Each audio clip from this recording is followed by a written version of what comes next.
अस्सलामुअलैकुम dear students. YouTube channel और Facebook page tuition with तकी में आप सबको खुश आमदीद कहता हूँ।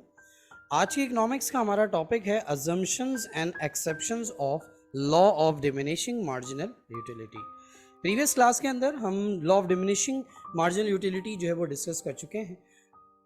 डिस्क्रिप्शन के अंदर प्लेलिस्ट मौजूद है और वहाँ पे आप जाके इकनॉमिक्स के या डिजिटल मार्केटिंग के मज़ीद लेक्चर्स अगर आप देखना चाहें तो वहाँ जाके देख सकते हैं। फ़िलहाल हम आज के लेक्चर के अंदर डिस्कस करने जा रहे हैं अजम्पशंस को और एक्सेप्शंस को जो law of diminishing marginal utility के अंदर अप्लाई होते हैं। सबसे पहले बात करते हैं अजम्पशंस की, जिसे उर्दू में हम मफरूज़ात का नाम दे रहे होते हैं। मफरूज़ात फ़र्ज़ करने से आया कि जब आप फ़र्ज़ करेंगे तो उसे हम मफरूज़ात का नाम दे रहे होते हैं। अजम्पशन का जो वर्ड है वो बेसिकली अज्यूम से आया कि जब आप अज्यूम करोगे तो वो क्या कहलाएगा, अजम्पशंस। बात ये है कि कोई भी लॉ हो, आप देखोगे उस लॉ के स्टार्टिंग का जो वर्ड होता है वो क्या रहता है, अदर थिंग रिमेन सेम, अगर दीगर अवामिल यकसा है। क्योंकि कुछ चीज़ें सपोज करनी पड़ती हैं तब जाके लॉ वर्क करता है, अदरवाइज लॉ वर्क नहीं करता। जब तक कुछ चीज़ों को सपोज ना करेंगे भाई ये सेम रहेंगी, इसमें कोई चेंज नहीं आएगा, तब तो लॉ वर्क करेगा, अदरवाइज लॉ वर्क नहीं करेगा। जैसे law of diminishing marginal utility हमने डिस्कस किया था। एक लाइन में अगर मैं बताऊं तो हमने क्या कहा था कि भाई शुरू में यूटिलिटी ज़्यादा है, देन उसके बाद कम है, देन उससे भी कम है, देन उससे भी कम है।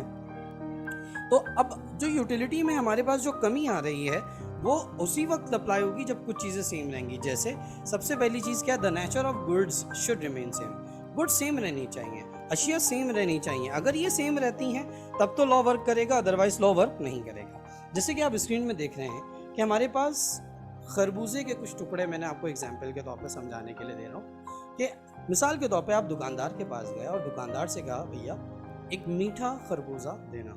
जैसे आज के दौर में सच्चे दोस्त और मीठा खरबूजा जिसे मिल जाए वो बड़ा खुशकिस्मत। आपने पहला खरबूजा उठाया, उसका एक टुकड़ा निकाला और खाया तो वो तीखा निकला। आपने कहा भैया ये तो मीठा नहीं है। तो उसने क्या किया, आपको दूसरा खरबूजा जो है वो क्या किया, काटा, और काट कर आपको टुकड़ा जो है वो क्या करेगा, निकाल के आपको दिया। अब जब आपने वो खाया तो वो क्या निकला, मीठा निकला। अब मुझे बताएं कि क्या पहले टुकड़े में आपको मज़ा आया था? नहीं, इतना मज़ा नहीं आया था। क्या दूसरे टुकड़े में आपको मज़ा आया? जी आपको मज़ा आया। हालांकि लॉ क्या कह रहा है कि शुरू में ज़्यादा मज़ा आता है, बाद में सेकेंड यूनिट पर यूटिलिटी क्या हो जाती है, कम। यहाँ तो उल्टा हो रहा है। वजह क्या है कि गुड सेम नहीं है। पहली दफ़ा में तीखा था, दूसरी दफ़ा में मीठा था, तो लिहाजा आपकी यूटिलिटी जो है वो बजाय कम होने के क्या हो रही है, बढ़ रही है। अगर आप फर्स्ट टाइम में भी मीठा खाते, सेकंड टाइम में भी मीठा खाते, अब आपकी यूटिलिटी पे इम्पैक्ट आता कि पहला टुकड़ा आपने खाया, आपको बड़ा मज़ा आया जो कि मीठा था, सेकंड टुकड़ा मीठा आपने खाया, लेकिन अब उसमें भी इतना मज़ा नहीं आएगा। क्यों नहीं आएगा? उसकी वजह यह है कि सेकंड अटैम्प्ट में भी जब आप अटैम्प्ट कर रहे हो तो आप वही पहली सेम चीज़ यूज़ करोगे। तो ये ह्यूमन साइकी है कि आपको जब एक ही चीज़ दूसरी दफ़ा मिलेगी with same nature of good, utility में क्या आएगी, कमी आएगी। तो जब भी हम क्या कह रहे हैं कि सामान की नौइयत एक जैसी रहनी चाहिए, अगर वो चेंज होगी तो लॉ वर्क नहीं करेगा। इसी तरह रीजनेबल क्वांटिटी, मुनासिब मिकदार होनी चाहिए। अगर मिकदार बहुत ज़्यादा हो तो लॉ वर्क नहीं करेगा, अगर मिकदार बहुत कम हो तो भी लॉ वर्क नहीं करेगा। मिसाल के तौर पे अब घर में दाखिल हुआ और घर में दाखिल होती है आपने कहा अम्मी पानी, अम्मी पानी, अम्मी पानी। अम्मी ने बोला अच्छा इतना चीख रहा है। अम्मी ने क्या किया, पूरा मटका पानी का उठा के आपको क्या कर दिया, दे दिया कि बेटा ये लो पियो। ये इसलिए नहीं कि आपकी शक्ल मटके जैसी है, हाँ, मजाक कर रहा हूँ, आप लोग खूबसूरत होंगे। बट अब हुआ क्या कि जब मटका एक पूरा दिया जाएगा तो पूरा एक मटका पानी पीना पॉसिबल नहीं। इट्स मीन व्हाट, बहुत बड़ी क्वांटिटी लेंगे तो लॉ वर्क नहीं कर पाएगा। इसी तरह या अम्मी ने बोला बेटा अच्छा बहुत प्यास लग रही है, आ जाओ जाओ जाओ जाओ। अम्मी ने क्या किया, आपको बिठाया और ड्रॉपर उठाया, कतरा कतरा करके आपको पानी पिलाना शुरू। अब मुझे बताएं, कतरा कतरा वैसे तो समंदर बनता है, लेकिन क्या पहले कतरा पानी पीने के बाद दूसरे कतरे पर आपकी यूटिलिटी कम होगी? आपको वैसे इतनी शदीद प्यास लग रही है और आपको जब कतरा कतरा करके दिया जाएगा तो बजाय अच्छे लगने के आपको वो चीज़ क्या लग रही होगी, बुरी लग रही होगी। It's mean what, quantity reasonable होनी चाहिए, ना बहुत बड़ी क्वांटिटी हो ना बहुत छोटी क्वांटिटी हो। बहुत बड़ी क्वांटिटी लेंगे तो मज़ा नहीं आएगा, बहुत छोटी क्वांटिटी लेंगे तो भी मज़ा नहीं आएगा, लॉ अप्लाई नहीं होगा। तीसरी बात, गुड्स शुड बी डिविजिबल।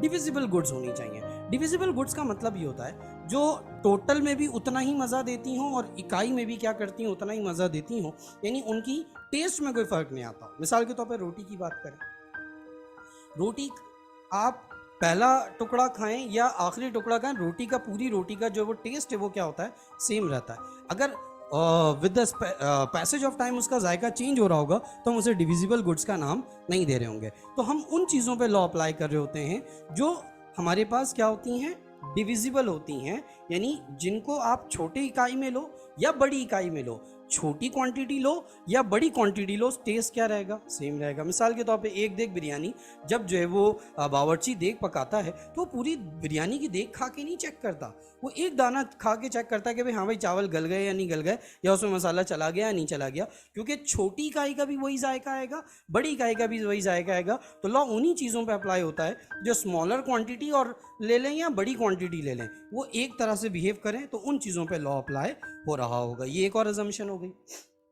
इसके अलावा एक और अजम्पशन क्या है कि प्राइस और इनकम, चाहे वो कीमत हो चाहे वो आमदनी हो, आपकी क्या रहनी चाहिए, सेम रहनी चाहिए। अगर आपकी प्राइस सेम रहेगी तब भी लॉ वर्क करेगा, इनकम सेम रहेगी तब भी लॉ वर्क करेगा, लेकिन अगर ये चेंज हो रही होंगी तो लॉ वर्क नहीं करेगा। वजह क्या है? वजह यह कि प्राइस के चेंज होने से या इनकम के चेंज होने से हमारा बिहेवियर, हमारा रवैया क्या हो रहा होता है, चेंज हो रहा होता है। हमारे बिहेव में क्या हो रहा होती है, तब्दीली आ रही होती है। तो दैट इज़ वाई ये अजम्पशन लेते हैं, ये अज्यूम करते हैं कि जनाब ये दोनों चीज़ें क्या रहनी चाहिए, सेम रहनी चाहिए। इन दोनों में अगर चेंज आया, इन दोनों में अगर तब्दीली आई तो भी लॉ वर्क नहीं करेगा। इसी तरह कांस्टेंट यूज़ ऑफ गुड, एक और अजम्पशन क्या है कि गुड्स क्या रहनी चाहिए, गुड्स को जो हम इस्तेमाल करें वो क्या करें, कांस्टेंट करें, बगैर किसी वक्फे के। अगर हम वक्फा देंगे, अगर हम गैप देंगे तो भी हमारा लॉ एप्लीकेबल नहीं होगा, तो भी हमारा लॉ जो है वो वर्कआउट नहीं करेगा। गैप नहीं देना है हमने, गैप बिल्कुल भी हमने नहीं देना। मिसाल के तौर पे आप एक गिलास पानी पीते हो सुबह 9 बजे, दूसरा गिलास पानी पीते हैं आप दोपहर के 3 बजे, तीसरा गिलास पानी पीते हैं रात के 9 बजे। अब इन 3 गिलास पानी के अंदर आपने 6-6 घंटे का क्या दिया, गैप दिया। हो सकता है पहले के बाद जब दूसरा पी रहे हो तो तब तक आपको दोबारा प्यास लग चुकी हो, तो आपको कोई यूटिलिटी में कमी ना मिले, हो सकता है अच्छा लगे। इसी तरह तीसरे में भी तो आपने अगर पहले के बाद दूसरा, दूसरे के बाद तीसरा अगर आपने ग्लास कंज्यूम करना है तो बीच में गैप नहीं आना चाहिए, कंटिन्यूअस होना चाहिए। पहले के बाद फौरन दूसरा, दूसरे के बाद फौरन तीसरा, तब तो हमारा लॉ वर्क करेगा। लेकिन अगर हम 6-6 घंटे का गैप देंगे या उसके अंदर हम जो वो टाइम पीरियड को इन्वॉल्व करेंगे तो हमारा लॉ वर्क नहीं करेगा, लॉ अप्लाई नहीं होगा। कहते हैं exceptions of law of diminishing marginal utility, जिसे हम उर्दू में कह रहे होते हैं कानून तकलील अफादा मुख्ततिम, जिसकी मुस्तस्नियात, मुस्तस्नियात किसे कहते हैं, मुस्तस्नियात कहते हैं जिनको इस्तस्ना हासिल हो, जिन पर बात अप्लाई ना होती हो, हम उन्हें किस चीज़ का नाम दे रहे होते हैं, मुस्तस्नियात का नाम, यानी जिन पर हमारा जो लॉ है वो अप्लाई होता नहीं है। अजम्पशन में और एक्सेप्शन में क्या फ़र्क है? अजम्पशन का मतलब होता है कि अगर आप सपोज करके चलेंगे तब तो हमारा लॉ वर्क करेगा, अदरवाइज हमारा लॉ वर्क नहीं करेगा। यानी अगर आप कुछ चीज़ों को सपोज करके चलते हैं कि भाई ये सेम रहती हैं, तब तो लॉ हमारा वर्क हो रहा होता है, उन्हें हम नाम दे रहे होते हैं किस चीज़ का, अजम्पशन का। और अगर वो चीज़ें जिन पे लॉ अप्लाई हो ही नहीं सकता, जिन पे लॉ वर्क करेगा ही नहीं, हम उन्हें नाम दे रहे होते हैं एक्सेप्शन का। किस पे अप्लाई नहीं होता? सबसे पहली बात दौलत पर और नायाब चीज़ों पर, रेयर गुड्स पे लॉ अप्लाई नहीं होता। आपके पास दौलत जितनी ज़्यादा आए, जितना ज़्यादा आपके पास नायाब चीज़ें आए, मिसाल के तौर पे अगर मैं आपको 5,000 दूँ, सपोज मैं दूंगा नहीं, अगर 5,000 रुपये देता हूँ तो आपको अच्छा लगेगा, दूसरा 5,000 का नोट और अच्छा लगेगा, तीसरा 5,000 का नोट और भी ज़्यादा अच्छा लगेगा। इट्स मीन दैट दौलत जितनी ज़्यादा बढ़े या नायाब चीज़ें, सोने का ताज 1 आ जाए, 2 आ जाए, 3 आ जाए, जितने ज़्यादा आएंगे यूटिलिटी बढ़ेगी, कम नहीं होगी। इसी तरह ड्रग्स एंड इंटॉक्सिकेटेड आइटम, नशा आवर चीज़ें, जितनी मंशियात और नशा आवर चीज़ें आपको ज़्यादा दी जाएंगी, यूटिलिटी बढ़ेगी। जो एक इंटॉक्सिकेटेड वाले लोग होते हैं, वो जब वो नशे में चले जाते हैं तो नशे के बाद उनके अंदर मज़ीद चीज़ों को यूज़ करते करते और मज़ीद उन चीज़ों का नशा क्या होता है, इम्प्रूव होता है, कम नहीं होता। पहला ग्लास, फिर दूसरा, तीसरा, चौथा, पाँचवा, मज़ा आता रहता है और वो पीते चले जाते हैं। तो दैट इज़ वाई हम क्या कह रहे होते हैं कि इन चीज़ों पे भी लॉ अप्लाई नहीं होता। थर्ड, फेम एंड नॉलेज, शोहरत पर और इल्म पर आपका लॉ अप्लाई नहीं होता। जितने ज़्यादा मशहूर हो, जितना ज़्यादा इल्म आए, इंसान की ख्वाहिश और की तरफ जाती है। फेसबुक पे कोई पोस्ट लगाते हैं, 1000 व्यूज़ आएंगे आपको अच्छा लगेगा, 5000 व्यूज़ आएंगे और ज़्यादा अच्छा लगेगा, 10,000 व्यूज़ आएंगे तो और ज़्यादा। ये इंसान की साइकोलॉजी है कि जितना मशहूर होगा, जितना इल्म होगा, उतना मज़ा आता चला जाएगा। तो दैट इज़ वाई हम इसे किस चीज़ का नाम दे रहे होते हैं, एक्सेप्शन का नाम दे रहे होते हैं कि ये वो 3 चीज़ें जिन पे कुछ भी कर लें हमारा लॉ एप्लीकेबल नहीं होगा, हमारा लॉ अप्लाई नहीं होता।